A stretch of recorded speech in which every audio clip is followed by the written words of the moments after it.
更名正言顺地对史莱克城出兵，皇后又算得了什么？你比我更了解。抓了我当人质，可以威胁日。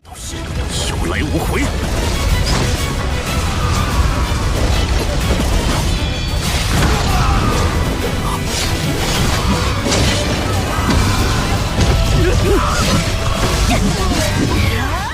Halo guys, balik lagi nih. Gimana kabar teman-teman semuanya? Semoga baik-baik aja ya guys ya. Nah, di video kali ini kita bakalan ngelanjutin lagi pembahasan alur cerita Donghua Souls 2 episode 164 ya guys ya. Tapi sebelum masuk ke dalam alur ceritanya, kita rekap sedikit aja episode sebelumnya. Demi membunuh Ditian, Juzi bekerja sama dengan Zongliwu dan memerintahkan seluruh pasukan menyiapkan meriam laser.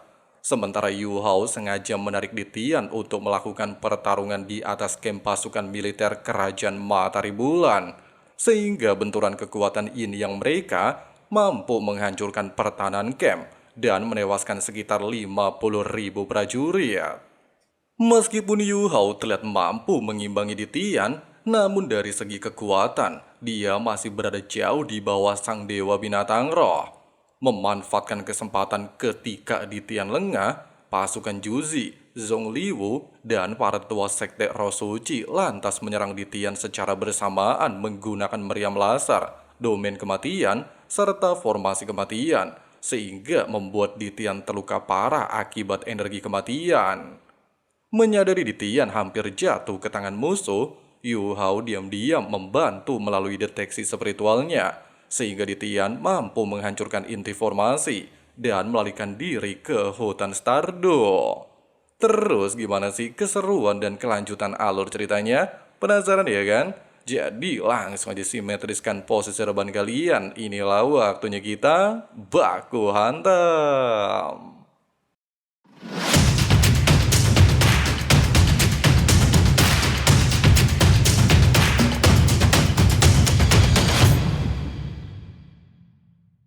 Setelah kepergian Dewa Binatang Roh dan melihat Huo Yu Hao kembali ke benteng kota Shrek, Elder Suwan lantas menjelaskan, teknik yang sebelumnya digunakan Zongliwu merupakan teknik terlarang para master roh jahat, dikenal dengan sebutan tombak lautan kematian. Dengan memanfaatkan nyawa ribuan pasukan yang sebelumnya tewas di medan perang, para master roh jahat mampu menempa jiwa mereka menjadi energi kebencian. Itulah sebabnya kenapa Ditian bisa terluka parah. Meskipun ucapan Elder Suwan masuk akal, namun mengingat Ditian memiliki inti jiwa yin yang, Yu Hao beranggapan Ditian tidak akan benar-benar terluka parah. Di saat Elder Suwan terkejut apakah inti jiwa yin yang sangatlah spesial, Yu Hao lantas menjelaskan yin dan yang saling melengkapi sehingga mampu memulihkan kekuatan roh dalam waktu singkat. Bahkan setelah terobosan, Yu Hao mampu merasakan kekuatan rohnya meningkat 3 kali lipat, sedangkan kekuatan tempurnya 5 kali lipat. Bahkan tidak ada kekuatan eksternal yang mampu menghancurkannya. Dengan adanya fakta tersebut dan kultivasi Ditian sangatlah dalam, Yu Hao sangat yakin hanya butuh waktu bagi Ditian menghilangkan energi kematian di tubuhnya. Mengesampingkan hal tersebut, Elder Suwan terlihat heran kenapa dia tidak melihat Tang Wutong. Yu Hao mengatakan dirinya telah mengirim Tang Wutong ke wilayah kerajaan Doling, sehingga kedua kerajaan bisa menghentikan mengirim bantuan. Ucapan Yu Hao jelas menggemparkan. Meskipun para tetua mengerti pandangan Yu Hao tentang rencana Juzi, namun mereka juga tidak bisa mengambil resiko dan menghancurkan fondasi ribuan tahun kota Shrek. Huo Yu Hao lantas meminta seluruh tetua untuk santuy. Batas waktu 10 hari belum tiba, sehingga mereka masih bisa menyusun strategi. Tidak hanya itu, jika pertempuran benar-benar terjadi, kota Shrek pasti bisa bertahan sampai bala bantuan tiba. Dan jika mendesak, Yu Hao akan menggunakan taktik terakhirnya demi menghentikan seluruh pertempuran. Mendengarkan ucapan tersebut, para tetua pada akhirnya tidak mengatakan apapun. Mau bagaimanapun, masa depan kota Shrek tetap harus bergantung kepada generasi muda. 直接逼停战争，我隐匿前行，无人可知。史莱克也一定能坚持到援军到来。我们还有转换余地。 Sambil memulihkan kondisinya, Yu Hao mampu merasakan kekuatan rohnya berada di level 92, sedangkan kekuatan spiritualnya di level 96, sehingga dia beranggapan sudah sanggup menghadapi seorang super doolo level 97. Bahkan dengan adanya peningkatan tersebut, Yu Hao lantas memulai niatnya untuk menculik Juzi, serta membawanya ke dimensi kematian. 找到你了。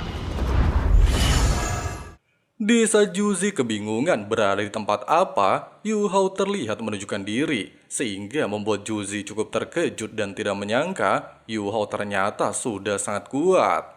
Tidak memperdulikannya, Yu Hao menegaskan, Juzi hanya memiliki waktu 10 menit untuk menyerah, jika tidak, kepalanya akan terlepas dari tubuhnya.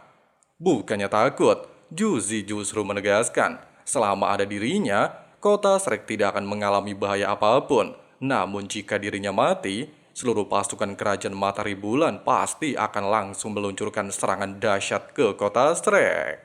Tidak hanya itu, Juzi juga menyombongkan diri. Kota Shrek tidak mungkin bisa menahan pasukan kerajaan Matahari Bulan. Hal itu sudah dibuktikan ketika pasukannya mampu membuat Ditian terluka parah. Oleh sebab itu, dengan menyandra dirinya, hal itu tidaklah akan cukup untuk mengancam pasukan kerajaan Matahari Bulan. Terlebih lagi, mereka sama-sama telah mengetahui kepribadian Su Tianran yang tidak ingin tunduk kepada siapapun, apalagi hanya sebuah ancaman. Bahkan putra mahkota sekalipun rela dia korbankan, apalagi dirinya hanya seorang permaisuri.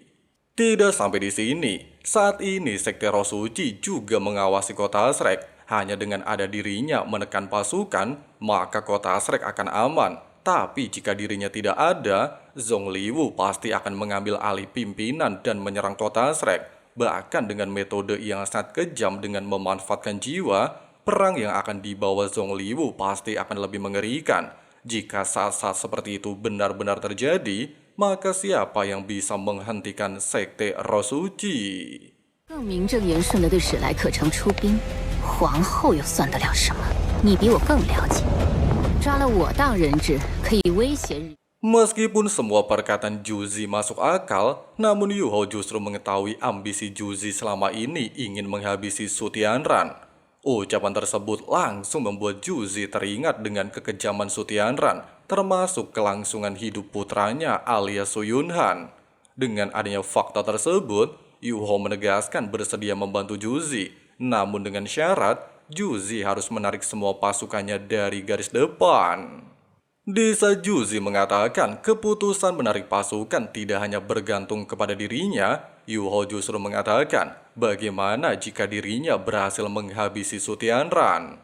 Meskipun cukup terkejut, Juzi lantas berjanji jika Yu Hao benar-benar berhasil membunuh Su Tianran, dia tidak hanya akan menarik pasukan, melainkan tidak akan melakukan perang dalam waktu 10 tahun ke depan, sehingga bisa memberikan waktu kepada Xinglo dan Doling untuk beristirahat dan memulihkan kondisi.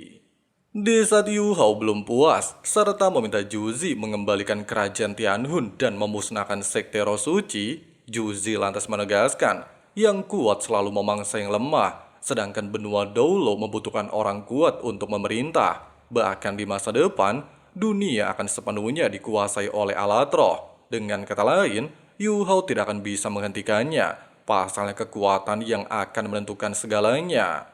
Hanya saja Juzi berjanji tidak akan pernah menyerang kota Shrek, pasalnya dia masih mengingat kalau kota tersebut adalah tempat tinggal Yu Hao. Tidak lagi mengatakan apapun, Yu Hao lantas memberikan tanda segel kepada Juzi, sehingga jika dia melanggar janji, maka konsekuensi besar akan menantinya. 小心斗灵。 Keesokan harinya, Tang Wutong dan Bebe terlihat bahagia mengetahui Yu Hao berhasil menjadi seorang Feng Hao Doulo. Sementara Yu Hao mengesampingkan hal itu dan bertanya, bagaimana keadaan kerajaan Doling dan Xinglo? Tang Wutong mengatakan, kerajaan Doling masih bersikeras mengirim bantuan ke kota Shrek, bahkan mengirim pasukan campuran yang terdiri kurang lebih dari 200.000 pasukan. Dan mereka semua sedang dalam perjalanan ke kota Shrek. Sedangkan Adipati Harimau Putih hanya mengirim sedikit pasukan elit ke kota Shrek, sementara inti pasukan masih berjaga di wilayah Xinglo. Mendengarkan informasi tersebut, lantas mengingatkan Yu Hao dengan perkataan Juzi tentang kerajaan Doling, sehingga dia beranggapan target Juzi selanjutnya pastilah kerajaan Doling. Oleh sebab itu, mereka harus bergegas membawa semua anggota ke wilayah Doling. Hampir setengah hari melintasi perbatasan utara kerajaan Doling, Yu Hao dan Tang Wutong tidaklah menemukan tanda-tanda pertempuran, sehingga membuat Tang Wutong merasa heran apakah Juzi telah memberikan informasi palsu. Mendengarkan hal tersebut, Yu Hao lantas teringat perkataan Putri Weina tentang kehancuran kerajaan Tianhun, di mana Juzi melakukan serangan diam-diam ke ibu kota. Dengan kata lain, Yu Hao menduga kalau Juzi pastilah akan melancarkan serangan langsung ke ibu kota kerajaan Doling. Pasalnya jika keluarga kerajaan tewas sepenuhnya, maka kerajaan Doling akan kehilangan pemimpin, serta jatuh ke dalam kekacauan internal. Jika hal itu benar-benar terjadi, maka pasukan kerajaan Doling akan masuk kembali ke dalam wilayah untuk menstabilkan keadaan. Dengan begitu, kerajaan Xinglo akan kehilangan sekutu, dan kerajaan Matahari Bulan bisa menyerang kerajaan Xinglo dengan kekuatan penuh. Pasalnya jika Xinglo benar-benar jatuh, kerajaan Doling bukanlah lagi ancaman bagi kerajaan Matahari Bulan. Dan benar saja, ketika Yu Hao dan Tang Wutong tiba di sekitaran ibu kota, suasana di tempat ini sudah sangat mencekam.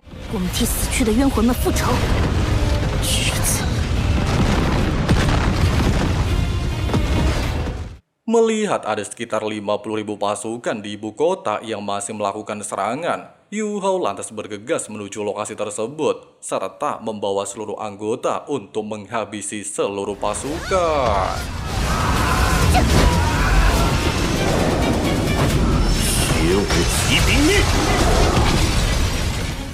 Menyadari ada seorang master alat roh tingkat 8, Yu Hao lantas mengambil alih untuk menghabisinya, serta menyerahkan sisa pasukan kepada seluruh anggotanya. Meskipun terdesak, sosok master roh tersebut tidaklah menyerah begitu saja. Dia bahkan mencoba untuk melakukan perlawanan. Namun sayangnya, semua usahanya sia-sia saja dan tewas mengenaskan di tangan King Huo Yu Hao. Melihat kehancuran ibu kota kerajaan Doling, jelas membuat Yu Hao benar-benar merasa putus asa. Dia beranggapan terlambat selangkah menyadari rencana Juzi. Bahkan seluruh istana kerajaan telah hancur total dan tidak menyisakan anggota keluarga kerajaan Doling.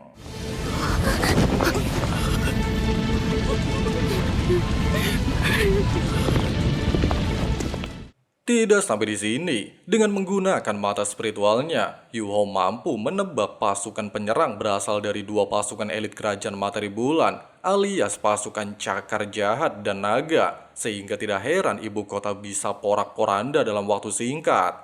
Meskipun sisa pasukan kerajaan Doling mencoba untuk menghalau, namun dikarenakan kesenjangan alat roh, pasukan kerajaan Doling hanyalah mainan di hadapan dua pasukan elit master alat roh. Dengan adanya fakta tersebut, jelas membuat Yu Hao benar-benar emosi. Dia bahkan berniat menghabisi seluruh pasukan kerajaan Matahari Bulan di tempat ini.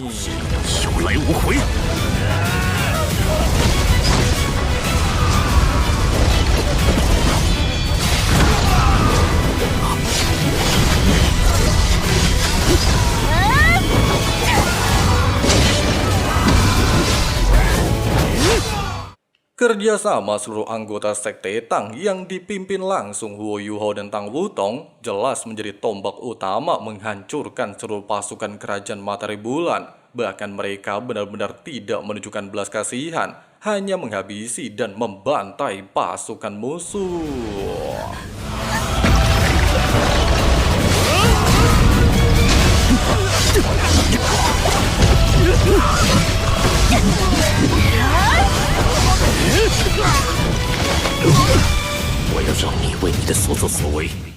Nah guys, seperti biasa sebelum udahan kita bahas sedikit aja ya guys ya spoiler episode 165-nya. Dan ingat ya guys ya, karena pembahasan di akhir video ini adalah spoiler alias bocoran alur cerita episode 165, jadi scene-nya kan belum ada dan Mimin ambil dari versi komiknya ya guys ya.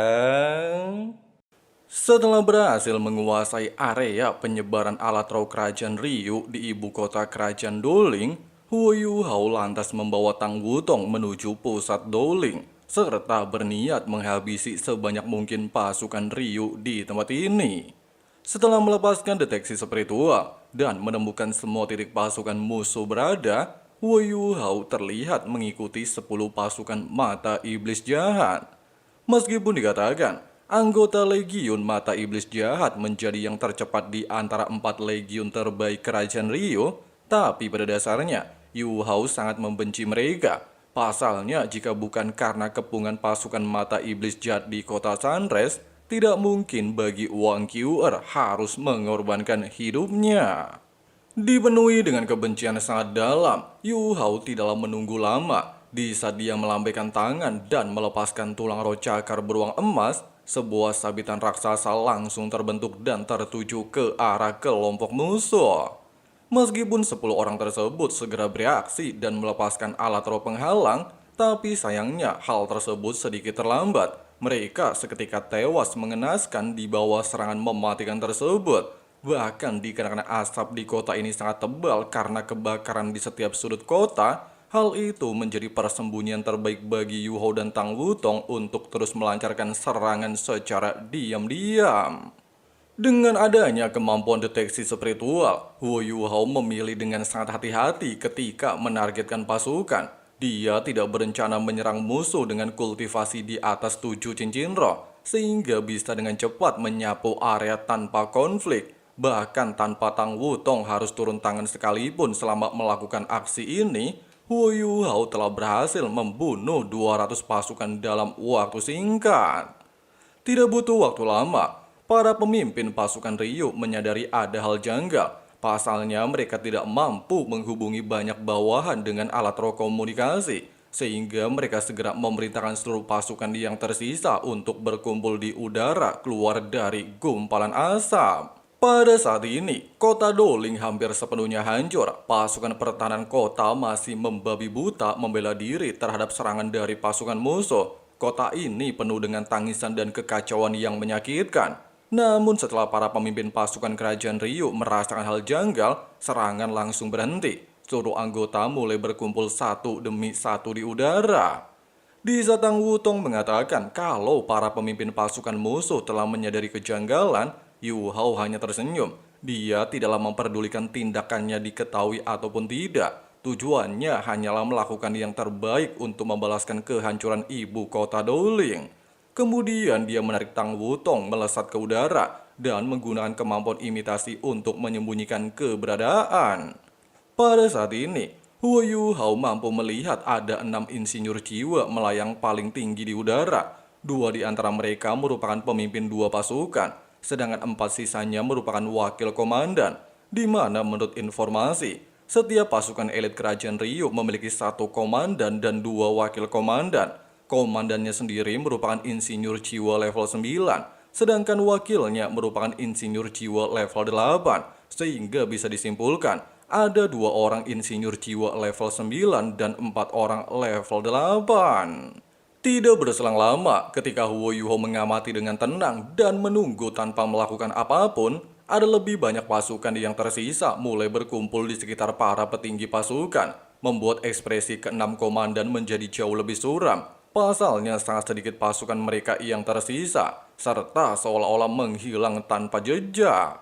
Setelah kematian Dolo Wang Yiheng, komandan pasukan mata iblis jahat saat ini bernama Xia Xuanzhen. Sedangkan komandan pasukan naga bernama Su Tianyuan. Dia merupakan anggota keluarga kerajaan Ryu dan juga merupakan sepupu dari Kaisar Su Tianran.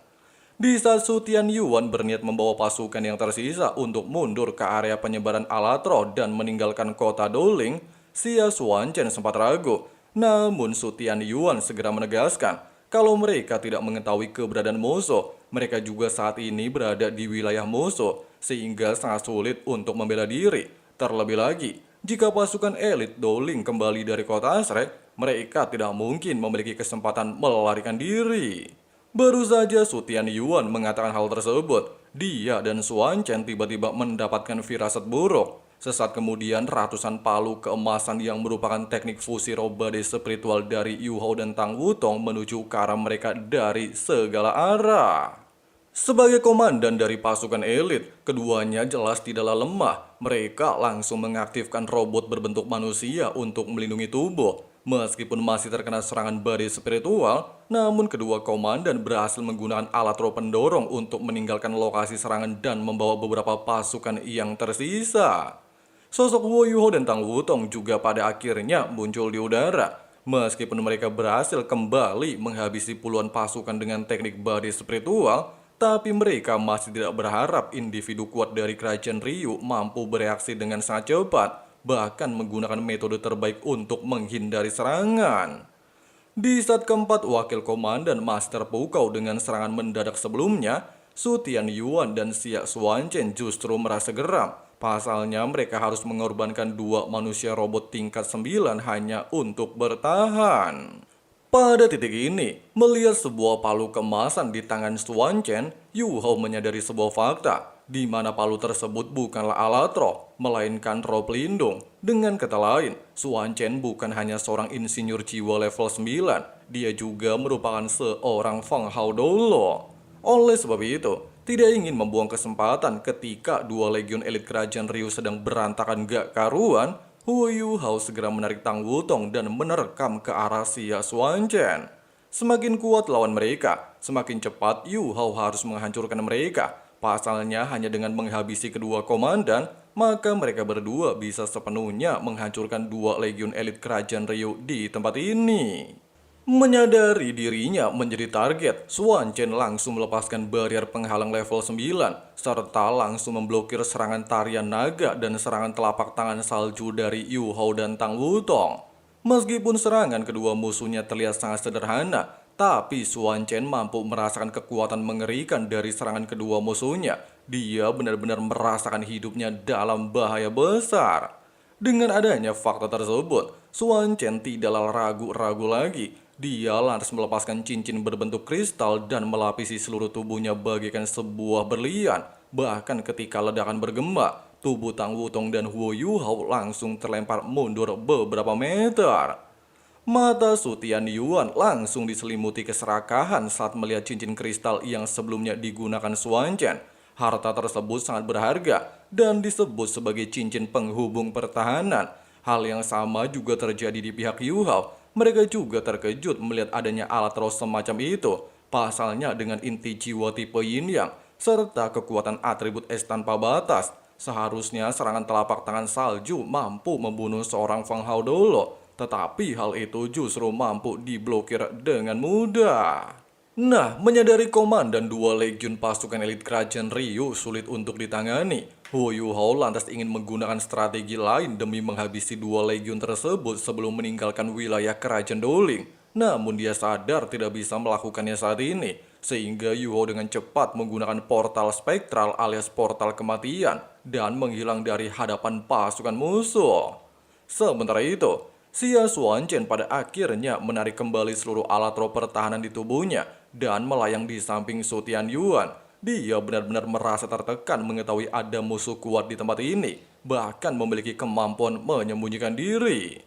Sambil mengangguk membenarkan hal itu, Tianyuan justru merasa khawatir dengan kemampuan melarikan diri yang baru saja ditunjukkan. Bahkan aura kedua musuh juga sepenuhnya telah menghilang. Terlebih lagi, kemampuan ruang seperti itu seharusnya hanya dimiliki oleh seorang limit Dolo. Tetapi sejak kapan kerajaan Dowling memiliki eksistensi sehebat itu? Mengesampingkan hal tersebut, serta mereka sudah menyelesaikan tugas menghancurkan ibu kota kerajaan Dowling, Xuan Chen lantas meminta Tianyuan untuk segera mundur. Terlebih lagi mereka sudah banyak kehilangan pasukan. Oleh sebab itu, tugas mereka hanyalah memastikan sisa pasukan bisa kembali ke dalam area penyebaran alat roh dan meninggalkan wilayah kerajaan Dowling. Setelah sebelumnya menyaksikan betapa menakutkan kekuatan fusi roh badai spiritual, kedua komandan lantas menjaga jarak memimpin sisa pasukan mereka, sehingga bisa menghindari serangan tipe kelompok. Meskipun kedua komandan sangat luar biasa memimpin pasukan kembali ke area penyebaran alat roh, tapi wajah mereka langsung pucat ketika tiba di tempat ini. Selain pertahanan alat roh penyebaran telah terbuka lebar, mereka juga tidak bisa berkomunikasi dengan insinyur jiwa di dalamnya. Dengan kata lain, musuh benar-benar telah menguasai area penyebaran alat roh yang seharusnya bisa mereka gunakan untuk melarikan diri. Menyadari mereka saat ini berada di wilayah musuh dan tidak bisa berpikir lebih jauh, kedua komandan lantas berbalik meninggalkan tempat ini. Mereka segera memimpin pasukan menggunakan alat roh tipe terbang menuju kerajaan Ryu secepat mungkin tanpa pertahanan apapun. Tidak berselang lama setelah kepergian pasukan kerajaan Ryu, Huo Yuho bersama Tang Wutong muncul di tempat ini dan bertemu dengan seluruh anggota. Kemudian Yuho menegaskan, kota Doling dalam situasi buruk. Kota telah mengalami serangan mematikan, bahkan istana kerajaan hancur total. Dia juga tidak bisa memastikan apakah ada anggota keluarga kerajaan yang masih hidup. Oleh sebab itu, Yu Hao meminta Susansi memimpin anggota untuk tetap di tempat ini dan menuju kota Doling, serta membuka identitas mereka berasal dari Akademi Shrek, sehingga mereka bisa mendapatkan kepercayaan untuk memulihkan situasi dan mencari anggota keluarga kerajaan yang masih hidup. Sementara dirinya dan Tang Wutong akan melakukan pengejaran terhadap dua legiun elit sebelum mereka berkumpul kembali dengan pasukan utama di garis depan. Meskipun Lord Susansi mengangguk setuju, serta Yu Hao juga langsung membawa Tang Wutong meninggalkan tempat ini menuju ke arah pasukan Ryu melarikan diri, tapi ada hal janggal di hati Susansi. Hanya saja dia sudah terlambat untuk mengatakannya. Kekaisaran Ryu memang terlalu licik. Mereka tidak hanya menargetkan kekaisaran Doling, mereka juga langsung menjalankan misi pembunuhan terhadap istana kerajaan. Jika kerajaan Xinglo mengalami situasi yang sama seperti ini, mungkin Xinglo juga tidak akan bisa melakukan lebih baik dari kerajaan Doling. Sementara itu di udara, Yu Hao langsung melepaskan kekuatan deteksi spiritualnya. Dia fokus mengamati pergerakan dua legiun elit kerajaan Ryu. Dia sedang menunggu kedua pasukan kelelahan dalam perjalanan, sehingga bisa melakukan penyergapan terhadap salah satu pasukan elit. Di dalam kota Doling, asap tebal dan debu masih berserakan. Bahkan bentuk istana sudah tidak terlihat dan hanya memperlihatkan sebuah dinding compang-caping gak karuan kayak kenangan mantan. Ada banyak tangisan di setiap sudut kota, membuat tempat ini benar-benar masuk ke dalam kekacauan. Pasukan pertahanan kota memang tidak kecil, tetapi mereka hanya bisa secara kosong berusaha menjaga ketertiban. Istana kerajaan telah dihancurkan, dan itu praktis membasmi andalan warga kerajaan Doling. Susansi membawa Jiang Nanan, Ye Guyi, Nan Qiuqiu, dan Ji Juechen ketika mereka tiba di bawah tembok Doling. Mereka memperhatikan asap dan debu ketika ekspresi mereka menjadi semakin suram. Menurut informasi dari versi novelnya, Susansi notabene bukan hanya berasal dari kerajaan Doling, tetapi dia pada dasarnya juga merupakan anggota inti keluarga kerajaan. Ibunya merupakan putri dari Kaisar Doling sebelumnya, sedangkan bibinya adalah kaisar saat ini.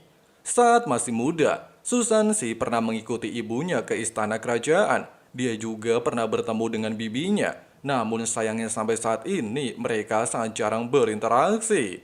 Di masa lalu juga, keluarga kerajaan Doling tidak pernah setuju ketika ibu Susansi menikahi bapaknya. Pasalnya ibunya merupakan putri emas kaisar sebelumnya. Dengan adanya fakta tersebut, ibu Susansi secara nekat kawin lari dengan ayah Susansi. Dia hanya kembali ke istana kerajaan setelah memiliki Susansi sebagai seorang putra. Hanya saja kedatangannya tidaklah dihargai oleh keluarga kerajaan, membuat keluarga Susansi dikucilkan, di mana hal ini merupakan rahasia terbesar dalam hidup Susansi. Bahkan Jiang Nanan sekalipun tidak mengetahuinya kayak kalian yang juga baru tahu. Dengan adanya fakta tersebut, hati Susansi dipenuhi dengan banyak emosi saat dia melihat kota Doling terperosok dalam debu dan asap. Ini adalah rumah tua ibunya. Tidak peduli apapun, beberapa darah keluarga kerajaan Doling masih mengalir melalui darahnya. Tidak berselang lama, di saat Susansi mengingat hal itu, mereka dihadang oleh pasukan penjaga kota ketika ingin memasuki kota Doling. Meskipun Susansi sudah mengatakan mereka berasal dari Akademi Shrek, namun para penjaga tidaklah mempercayainya dan meminta Susansi untuk membuktikan ucapannya. Sehingga Susansi tanpa basa-basi langsung menunjukkan token Akademi Murid Halaman dalam Akademi Shrek. Ketika seorang prajurit melihat token tersebut, seorang jenderal langsung meraihnya dan memeriksanya dengan sangat teliti. Meskipun saat ini hati Susansi penuh dengan kekhawatiran dan rasa tidak sabar, namun dia tidaklah bisa melakukan apapun dan hanya bisa mengikuti prosedur keamanan di tempat ini.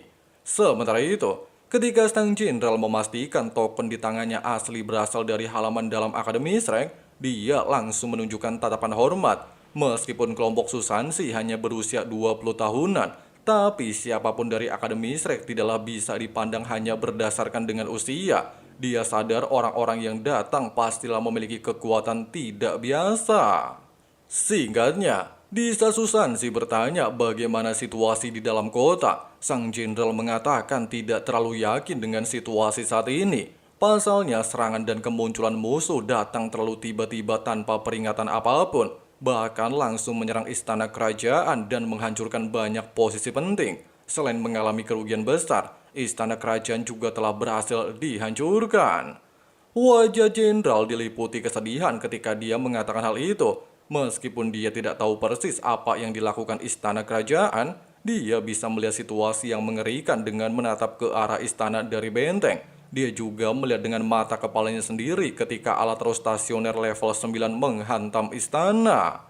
Tidak sampai di sini, beberapa pasukan yang mencoba mendekati istana langsung dibantai habis oleh banyak musuh, sehingga terjadilah pembantaian massal tanpa perlawanan. Meskipun pasukan pertahanan kota seperti yang Mimin katakan tidaklah kecil, tapi bagaimana mungkin pasukan biasa bisa menghadapi serangan langsung dari 2 legiun elit insinyur jiwa kerajaan Rio. Itulah yang membuat kerajaan Doling benar-benar mengalami kerugian tak ternilai harganya. Meskipun ucapan barusan semakin membuat hati Susansi sangat sakit, tapi dia mencoba untuk tetap tenang dan mengatakan, meskipun mereka tidak bisa memastikan apakah ada keluarga kerajaan yang masih selamat, tapi dirinya berharap pasukan pertahanan kota bisa bekerja sama dengan mereka untuk memulihkan kestabilan kerajaan Doling. Saat ini kedua rekannya telah mengusir musuh dan melakukan pengejaran, sehingga kota Doling tidak akan kembali mengalami serangan seperti sebelumnya. Oleh sebab itu, dia meminta jenderal untuk segera membawa anak buahnya dan mengikutinya. Dengan ekspresi terkejut, jenderal langsung menolaknya. Dia bahkan menaruh rasa curiga kepada Susansi. Dia takut ada orang mengambil kesempatan menghabisi seluruh keluarga kerajaan dalam situasi seperti ini.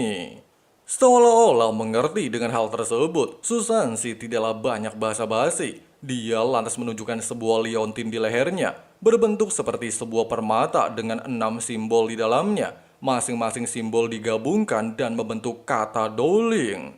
Dengan perasaan terkejut bukan main, sang jenderal dan seluruh anggotanya tanpa sadar langsung berlutut di hadapan Susansi, serta memanggilnya dengan sebutan pangeran. Dan tiba-tiba saja,